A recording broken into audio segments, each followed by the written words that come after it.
Muli na namang hinaras ng barko ng China ang Philippine Coast Guard vessel na nagpapatrolya sa West Philippine Sea. Kumbinsido naman ang Philippine Navy na China pa rin ang may pakana sa mga underwater drone na na-recover sa bansa. Nasa frontline ng balitang yan si Brian Castillo.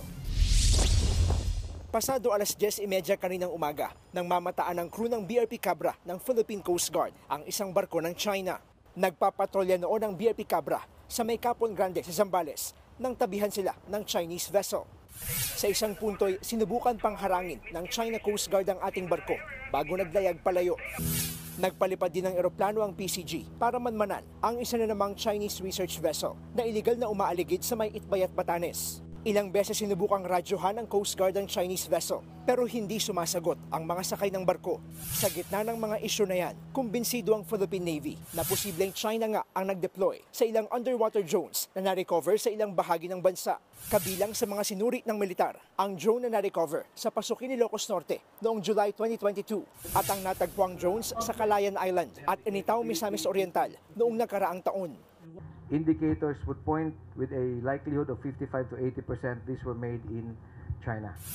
Ayon sa Navy, maraming pyesa at bahagi ng drones ang gawa ng ilang Chinese tech company.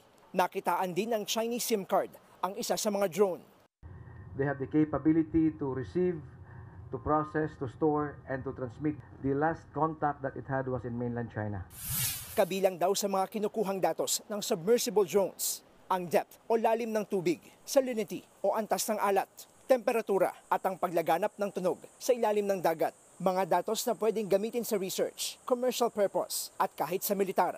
Conducting information gathering of the underwater terrain is an essential step for undersea warfare. Paulit-ulit at matagal nang iginigiit ng Pilipinas na iligal ang panghihimasok ng China sa ating exclusive economic zone.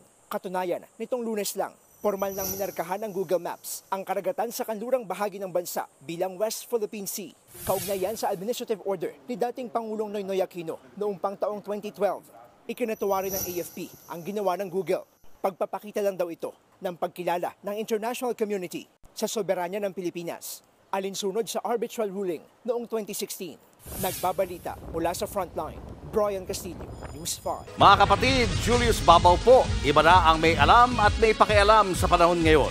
Para sa frontline ng mga balita, mag-follow at mag-subscribe sa social media pages ng News 5.